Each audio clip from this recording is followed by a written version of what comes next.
Sind die giftig oder nicht? Pilzsucher, die es genau wissen wollen, sind hier gerade bei einem mehrtägigen Pilzseminar im Bayerischen Wald. Das ist ein Geranienpürtelfuß, riech mal. Geranie. Der riecht nach Geranien, wenn Sie das sagen. Wenn die Giftigen nach dem Besprechen vom Tisch sind, geht es vor allem um die Essbaren-Schwammerl. Ein schon eher fortgeschrittener Seminarteilnehmer, Ernst Wagner aus Landshut, ist ein ebenso begeisterter Schwammerlsucher wie Hobbykoch. Er hat was selber Gemachtes mitgebracht zum Probieren. Pilzbutter. Es sind 6 verschiedene, 6 Hallimasch, Flockenhexe, Safranschirmling, Maroni, Schopftündling und der violette Röten drin. Das sind Sorten rein. Probiert das bitte und versucht eine Wertung zu finden. Das würde mich sehr interessieren. War super. Guten Appetit. Dankeschön. Bei einer nachmittäglichen Brotzeitpause zwischen Suchgängen und Bestimmungsübungen hat Ernst Wagner die Teilnehmer mit seiner Pilzbutter aus verschiedenen Sorten überrascht. Und schmeckt's? Finde ich interessant. Ich finde die Marone wesentlich kräftiger als die Hexen. Aber lecker sind sie beide. Ja, intensiv pilzig. Ich werde jetzt aber nicht sagen können, das wäre Flocke, ne? Hexenröhrling oder so.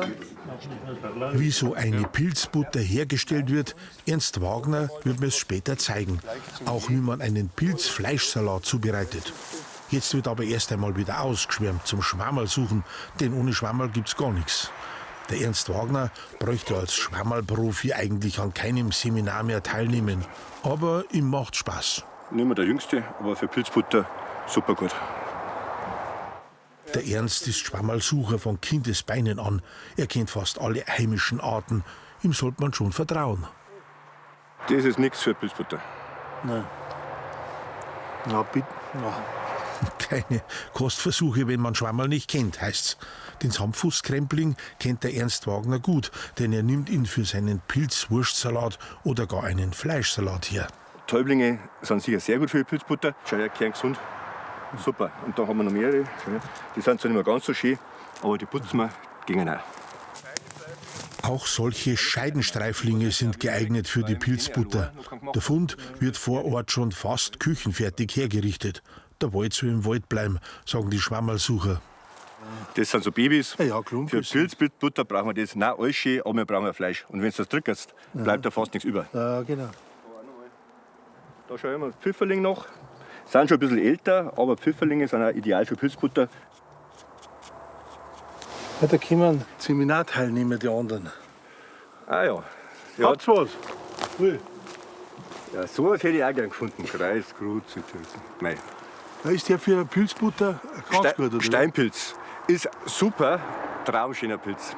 Der landet gewiss nicht im Trockner, sondern eher in der Pfanne. Und tatsächlich Parasol. Das ist natürlich ein Lieblingspilz von mir.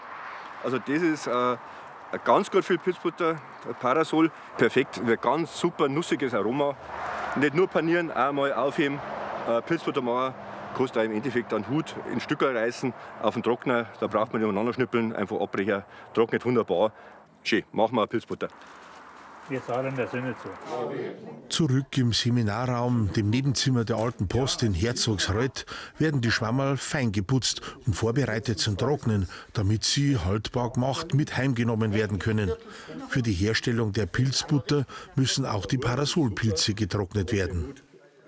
Der Hut ist eigentlich fast zu schade. Wenn man nur wenige gefunden hat, würde ich einen Hut, vor allem den aufgeschirmten Hut, immer hernehmen. Allein als Schnitzelbraten panieren.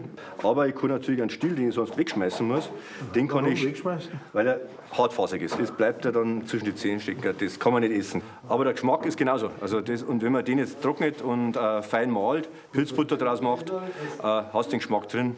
Super. Zerrupfe ich eigentlich bloß. Der Parasol heißt eigentlich gemeiner Riesenschirmling. Der hierzulande auch gängige Name Parasol bedeutet aus dem Spanischen abgeleitet Sonnenschirm. Die Stängel dazu und eine Lage für den Trockenapparat ist fertig. Alle haben sie ihre eigenen Trockenapparate dabei. Die vom Vortag eingeschichteten und schon gedörrten Pilze werden in dicht schließende Gläser gefüllt, damit sie nicht verschimmeln. Dann ist wieder Platz für die neuen. So um die 8 Stunden dauert das Trocknen, je nach Größe ein bisschen länger oder kürzer. gemischt oder sortenrein. So wie man die Schwammerl halt haben will und braucht, werden die Lagen in den Trockenapparaten eingerichtet. Im zweiten Nebenzimmer stehen auch noch welche. Über Nacht sind die jetzt trocknet. Jetzt müssen wir schauen, ob sie fertig sind.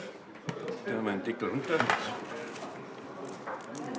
Trocken sind, sie müssen brechen, wie Chips. Also da kann man dann das Pulver draus machen. Da kann man Pulver auf alle Fälle und die kostet luftdicht ewig aufheben. Und bei welcher Temperatur wird gedörrt? Wichtig auch, nicht zu heiß. Also ich tue gern bei 40 Grad bloß. Im Backofen kostet ziemlich schnell, kann man es auch trocknen. Aber im Backofen lässt sich die Temperatur in dem niedrigen Bereich oft nicht so genau einstellen und man braucht viel Energie. Da sind die speziellen Dörrautomaten schon besser und effizienter. Man kann es nicht übertrocknen. Lieber zutrocknen, lieber nochmal draufgeben, da fehlt sich gar nichts.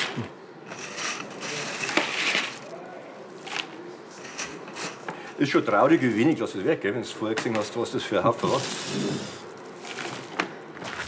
Bei Ernst Wagner daheim in Landshut geht's jetzt gleich ans Pilz, Butter und Schwammerl-Fleischsalat machen.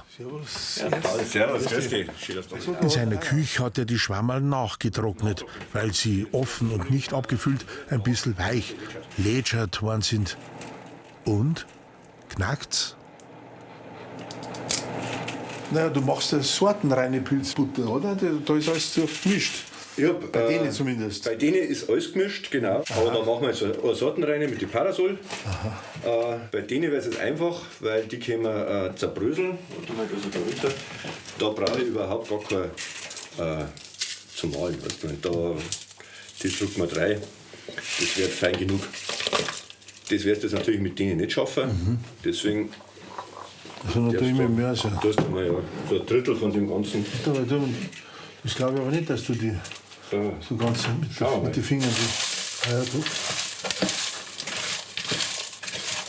Das mischt man einmal gescheit.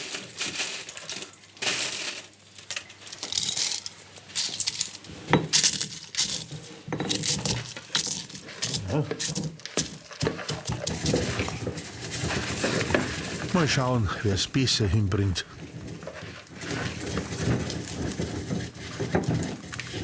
Du kannst da eine Küchenmaschine hernehmen, oder? Freilich. Ist ja einfacher. Ja. Ein Erbstück, das ist glaube ich Vintage mittlerweile. Aber die ist ganz gut, dann können wir da ausstecken. Und dann geht es natürlich einfach. Da ist schon ein bisschen rein.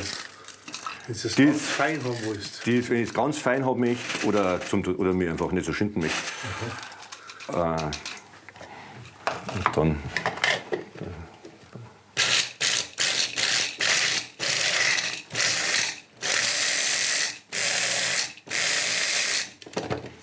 Und dann bin ich auch schon sehr sauber. Da ist aber meins. Da ist deins noch besser. Ja, da ist der besser. Ja, nein, aber wir haben auch, weißt du, was das Problem ist? Da hat sich was verhakt, deswegen dreht es sich jetzt nicht gescheit.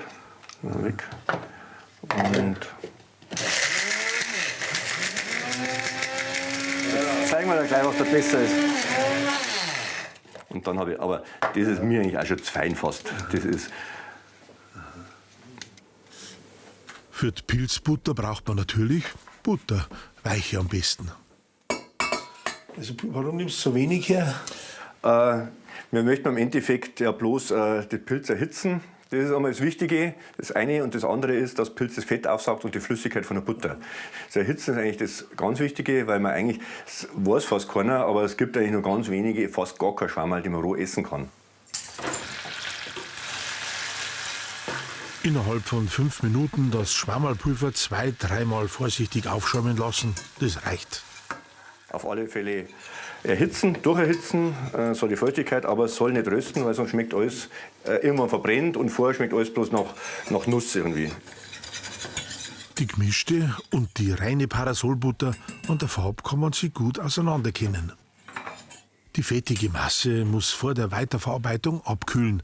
Da ist Zeit, um für den veganen Pilzsalat den Samtfußkremplingen ans Fleisch zu gehen. Das sind oft sehr schöne. Ich weiß nicht, ob du den schon mal gesehen hast. Ja, doch, den kenne ich schon. Ist ein Samtfußkrempling. Wenn man auf diesen Übergang und den samtigen Fuß achtet, kann man nicht verwechseln. Das ist auch ein Schwammerl, den man eigentlich normal zu wenig Sachen brauchen kann. Er hat eine gute Konsistenz, also wenn man den kocht, das ist wie ein Fleisch fast, wie ein Hähnchenfleisch. Verliert auch die Bitternis zum größten Teil. Vor ein paar Jahren haben wir da wieder angefangen, dass man Wurstsalat draus macht. Deswegen sagen viele dazu tatsächlich jetzt ein Wurstsalatpilz. Aber für einen Fleischsalatersatz braucht man Streiferl. Ganz schön was überblieben. Die Pilzbutter ist jetzt kälter als nötig, die übrige Butter warm. Wichtig ist, dass es Zimmertemperatur hat. A, tut man sich immer leichter und man kriegt auf alle Fälle eine schaumigere, schönere Konsistenz und es verbindet sich besser. Wenn es jetzt hart ist, dann haben wir Breckerl von der kalten Butter und der Pilzbutter. Das verbindet sich nicht so gut. Das verbindet sich nicht, genau, und soll ja eine gleichmäßige Sache sein. Zum Würzen möchte er gemörsertes Kristallsalz haben.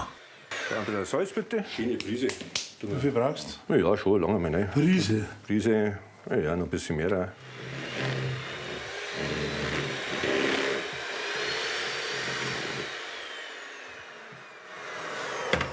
Genau, danke sehr. Der ist auch noch relativ hart, aber das macht gar nichts. Wie ein schöner Kuchenteig. Da freut man sich schon auf einen Kostversuch. Mixerstäbe nicht. Mixerstäbe, genau, da kommen wir. Da probieren wir jetzt, gell? So schaut es jetzt eigentlich so ein bisschen von der Farbe her.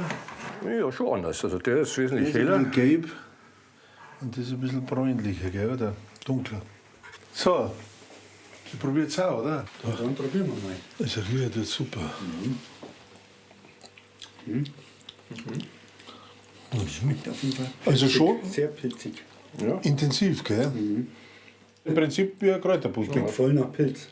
Und die Schwammerlbutter schmeckt nicht nur auf dem Brot, sondern auch auf gebratenem Fleisch, in eine Soße geschmolzen oder mit Nudeln vermischt. Und weiter geht's mit dem Salat. Aber es muss jetzt eine Zeit lang kochen, dass die Bitterstoffe weggehen. Bitterstoffe schämt aus.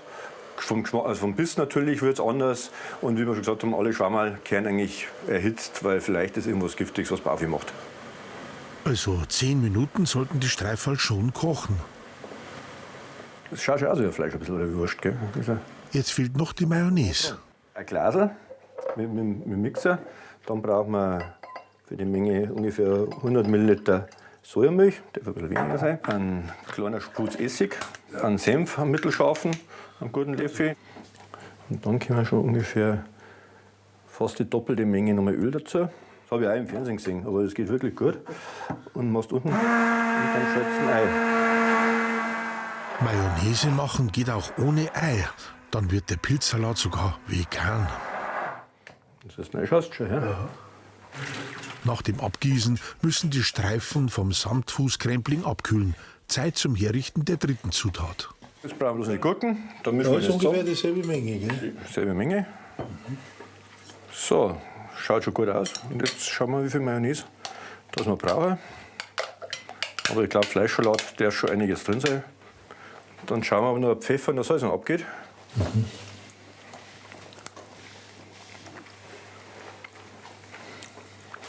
Ja, Salz kann man schon noch. Und Pfeffer auch. Pfeffer auf alle Fälle.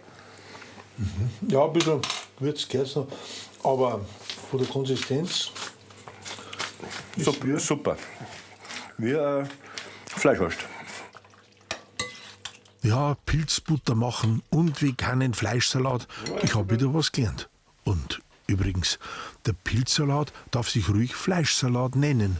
Denn man sagt ja, dass die Schwammerl das Fleisch des Waldes für die einfachen Leute sind.